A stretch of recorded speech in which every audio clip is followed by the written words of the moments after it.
भक्तमाल का सिद्धांत है, हमारे ग्रंथों का सिद्धांत है।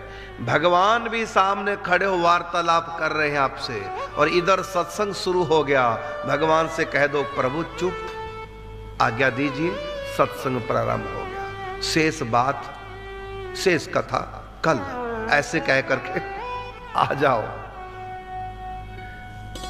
भक्तमाल में कुम्मन दास जी की गोद में बाल कृष्ण लाल खेलते हैं, खेत में हल जोतते हैं तो साथ साथ कन्हैया भी चलते हैं।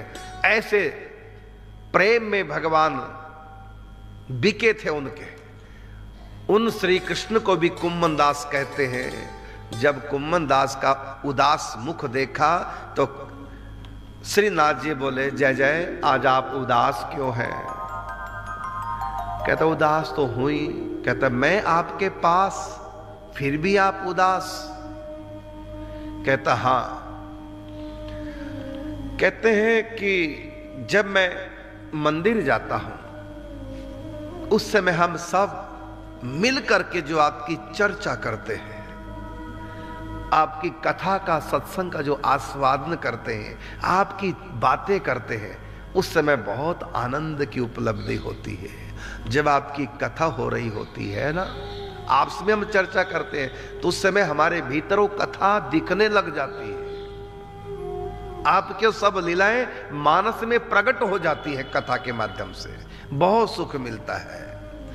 तो उदास इसलिए हूं कि मैं घर गृहस्थी में हूं, कभी कभी जाता हूं कथा में, सत्संग में, ऊपर आपके मंदिर में गोसाई जी का सत्संग होता है, सूरदास जी होते हैं, कुम्मन दास जी होते हैं, छीत स्वामी जी होते हैं, गोविंद दास जी होते हैं, कृष्णदास होते हैं। ये सब संत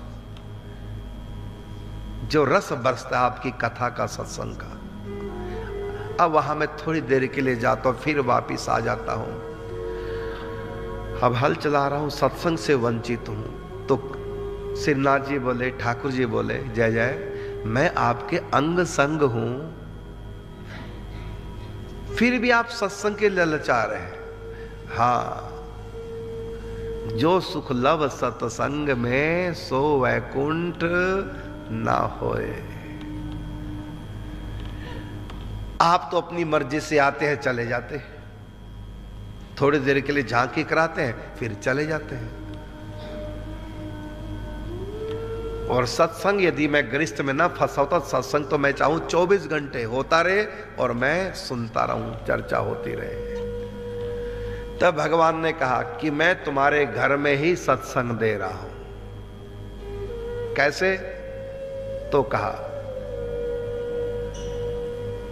आपके घर में अब जो संतान होने वाली है,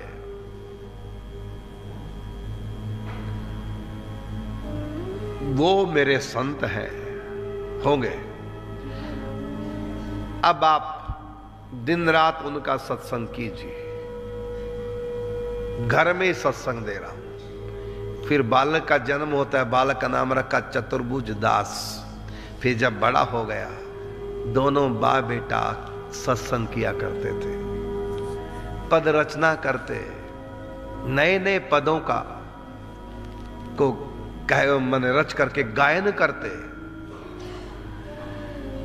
अपनी अनुभूति अपने पुत्र को बताते चतुर्भुज दास को। चतुर्भुज दास जी भी अपनी अनुभूतियां प्रिया प्रीतम की पदों के माध्यम से दोनों बाप बेटा गाते, रिझते रिझाते, आनंद आ गया। अब तो कन्हैया जब आए आए, ना आए ना आए, अब तो कथा मिल गई, घर में आनंद परमानंद।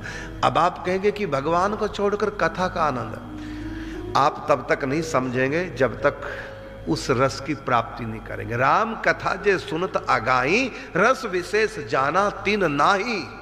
जो भगवान की कथा को सुन करके कहते हैं, सुन तो ली हमने कई बार, बार बार क्या सुनना, वही कथा वही कथा, वही ढाक के तीन पात दो रहे ना चौथे की आस, बार बार वही। इसका अर्थ है कि अभी वो कथा का रस उनको मिला नहीं है। जब कथा का रस मिलेगा, इतना रस है, काल नेमी कथा सुना रहे हैं। जब लक्ष्मण के लिए संजीवनी बूटी लेने के लिए हनुमान जी गए, रास्ते में सुन लिया कि कथा हो रही है, भूल गए राम को, भूल गए लक्ष्मण को, भूल गए काम को कि बूटी लेने जा रहा हूं संजीवनी, कथा सुनने में लग गए।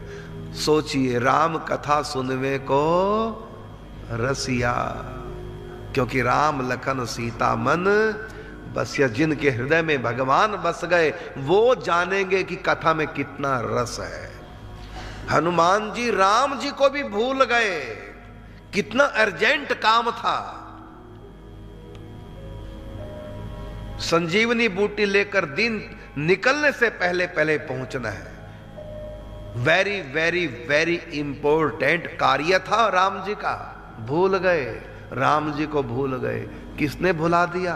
कहते आनंद इतना आ गया, कथा सुनने का आनंद। और सुनाने वाले कौन थे?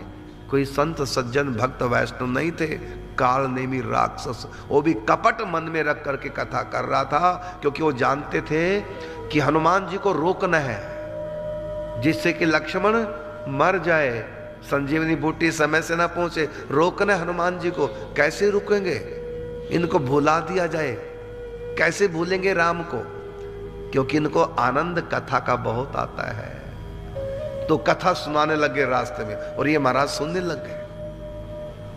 और तो मकरी ने बताया, तब हनुमान जी को पता लगा ये धोखा हो रहा है। कहने का मतलब है हनुमान जी ऐसे रसिया हैं कथा के, सुनाने वाले चाहे काल नेमी राक्षस क्यों ना हो, जो कपट रख करके मन में हनुमान जी का, राम जी का बुरा करने के लिए कथा का आयोजन किया। लेकिन हनुमान जी को भी उस कपटी के मुख से निकली हुई कथा वो रस दे रही है। क्यों? क्योंकि उनके हृदय में भगवान बसे। तो जब हृदय में भगवान की चाहत आ जाएगी, फिर आपको पता चलेगा कि कथा में कितना रस है। अमृत तव कथा अमृतम तप्त जीवनम।